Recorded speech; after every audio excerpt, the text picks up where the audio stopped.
What's up, everyone, and welcome back to the Real Deal Outdoor Stories channel. So you guys might have noticed I've been away for a while.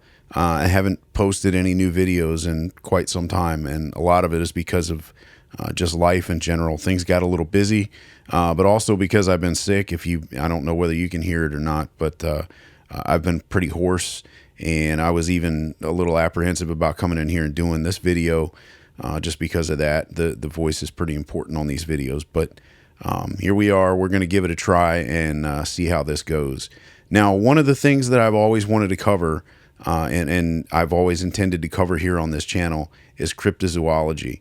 Now, I'm not going to be, going off way off the reservation and talking about some of the crazier things, but I am going to talk a little bit about some of the things that I believe are actually possible. And one of those things is Bigfoot or Sasquatch. It's something that I actually believe could be out there. And the reason I believe this is because there's an awful lot of supporting evidence. There's a lot of stuff out there that's very compelling. A lot of different things, from DNA evidence to the prints that people always find and cast, as well as some recordings. And of course, there's that Patterson-Gimlin film from back in the day, which nobody has really been able to debunk that video. So there's a lot of supporting evidence out there, despite the fact that you're told that there really isn't any evidence. And then, of course, there's always the eyewitness accounts. And, of course, where the eyewitness accounts are concerned, they're kind of all over the place. I really don't like that a lot of these Bigfoot shows, the people that they choose to highlight on these shows they're folks that I probably wouldn't choose to highlight. Some of them really just don't seem credible, but there are some folks out there who are totally credible and they seem like they have it together. And to discount what they're saying or just to brush it off as if it is a lie or that they're seeking attention or whatever the case, I don't buy it that every single one of these people is making up a story. And, some of it could, of course, be mistaken identity. Somebody could see a bear walking on its hind legs and think that they've seen Bigfoot. That I'm sure that has happened. But then what about some of the hunters? Some of the people that have been in the woods for most of their lives? They've seen these animals up close and personal time and time again. And I think that these are folks that would know the difference between a bear and something that they've never seen before. But anyway, what I want to do here, this is a little bit different from what I typically do. And I'm going to read to you an account. Now, what you're about to hear is an account from a man named Fred Beck. This is something that took place back in 1924 around Mount St. Helens, around the Mount St. Helens area, in a place called Ape Canyon. Now, this canyon was actually named Ape Canyon specifically because of the events that took place from this account. So anyway, I'm going to read to you this account that this man has written for us, and you guys can decide whether or not you believe that it's true. It is my intention in this book not only to tell you about the historic encounter I had with these mysterious creatures, but also to reveal to the public what I believe they are. Truth often is stranger than fiction, but the strangeness comes from the clouds surrounding our minds, not from the mystery itself. This is not a large book, but may the largeness be conveyed by the picture I hope to paint of truth. Much has been written about that day in 1924, and I feel it right that I express my views at last. To avoid embarrassment to the relatives of the other 4 men involved in the 1924 incident, I have not directly mentioned their names. The name Hank is a pseudonym of one of the main characters in this incident.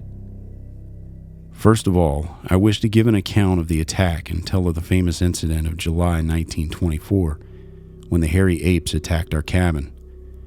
We'd been prospecting for 6 years in the Mount St. Helens and Lewis River area of southwest Washington. We had, from time to time, come across large tracks by creek beds and springs. In 1924, I and 4 other miners were working our gold claim, the Vander White. It was 2 miles east of Mount St. Helens near a deep canyon, now named Ape Canyon, which was so named after an account of the incident reached the newspapers. Hank, a great hunter and good woodsman, was always a little apprehensive after seeing the tracks. The tracks were large, and we knew that no known animal could have made them. The largest measured 19 inches long. It was in the middle of July, and we'd received a good assay on our claim, and everyone was excited. I remember I had a tooth that was aching, and I suggested to Hank that we should take me to town to see a dentist. But he was so enthused with the prospects of the gold mine, he barely took the time to answer me. He replied that God or the devil could not get him away from there. We had all come up in his Ford, and I had no way to get to town unless he took me. So when we went back to our cabin on the north side of the canyon, I had a nagging toothache and a little appetite for our evening meal of beans and hotcakes. Hank, though apprehensive, was still determined. We'd been hearing noises in the evenings for about a week. We heard a shrill, peculiar whistle each evening. We would hear it come from one ridge, and then hear an answer whistling from another ridge. We also heard a sound which I could best describe as a booming, thumping sound, just like something was hitting itself on its chest. Hank asked me to accompany him to the spring about 100 yards from our cabin to get some water, and suggested we take our rifles to be on the safe side. We walked to the spring, and then Hank yelled and raised his rifle, and at that instant I saw it. It was a hairy creature, and he was about 100 yards away on the other side of the little canyon, standing by a pine tree. It dodged behind the tree and poked its head out from the other side of the tree. And at the same time, Hank shot. I could see the bark fly out from the tree from each of his 3 shots. Someone may say that it was quite a distance to see the bark fly, but I saw it. The creature I judged to have been about 7 feet tall, with blackish brown hair. It disappeared from our view for a short time, but then we saw it, running fast and upright, about 200 yards down the little canyon. I shot 3 times before it disappeared from view. We took the water back to the cabin and explained the affair to the rest of the party. We all agreed, including Hank, to go home the next morning as it would be dark before we could get to the car. We agreed it would be unsound to be caught by darkness on the way out. Nightfall found us in our pine log cabin. We had built the cabin ourselves and had made it very sturdy. It stood for years afterwards and was visited by many sightseers until a few years ago when it was burned to the ground. The circumstances of the fire I do not recall. In the cabin, we had a long bunk bed in which 2 could sleep, feet to feet, the rest of us sleeping on pine boughs on the floor. At one end of the cabin, we had a fireplace fashioned out of rocks. There were no windows in the cabin, so darkness found all of us in the cabin, more calm now, and my tooth was better. Somehow the excitement seemed to work a temporary cure on it. We were sitting around puffing on pipes and talking about the trip home the next day. Each of us settled down in his crude but welcome bed and soon fell asleep. About midnight, we were all awakened. Hank, who was sleeping on the floor, was yelling and kicking, but the noise that had awakened us was a tremendous thud against the cabin wall. Some of the chinking had been knocked loose from between the logs and had fallen across Hank's chest. He had his rifle in his hand and was waving it back and forth as he kicked and yelled. Hank always slept with a gun nearby. It was a Remington automatic, my gun being a .30-30 Winchester, which I still have. I helped to get the chinking off of him, and he jumped to his feet. Then we heard a great commotion outside. It sounded like a great number of feet trampling and rattling over a pile of our unused shakes. We grabbed our guns. Hank squinted through the space left by the chinking. By actual account, we saw only 3 of the creatures together at one time, but it sounded like there were many more. This was the start of the famous attack of which so much has been written in Washington and Oregon papers throughout the years. Most accounts tell of giant boulders being hurled against the cabin and say some even fell through the roof, but this was not quite the case. There were very few large rocks around the area. It is true that many smaller ones were hurled at the cabin, but they did not break through the roof, but hit with a bang and rolled off. Some did fall through the chimney of the fireplace. Some accounts state I was hit in the head by a rock and knocked unconscious. This is not true. The only time we shot our guns that night was when the creatures were attacking our cabin. When they would quiet down for a few minutes, we would quit shooting. I told the rest of the party that maybe if they saw that we were only shooting when they attacked, they might realize we were only defending ourselves. We could have had clear shots at them through the opening left by the chinking had we chosen to shoot, We did shoot, however, when they climbed up on our roof. We shot round after round through the roof. We had to brace the hue-log door with a long pole taken from the bunk bed. Creatures were pushing against it, and the whole door was vibrating from the impact. We responded by firing many more rounds through the door. They pushed against the wall of the cabin as if trying to push the cabin over, but this was pretty much an impossibility. As previously stated, the cabin was a sturdy-made building. Hank and I did most of the shooting. The rest of the party crowded in the far end of the cabin, guns in their hands. One had a pistol, which still is in my family's possession. The others clutched their rifles. They seemed stunned and incredulous. The attack continued the remainder of the night, with only short intervals in between. A most profound and frightening experience occurred when one of the creatures, being close to the cabin, reached an arm through the chinking space and seized one of the axes by the handle.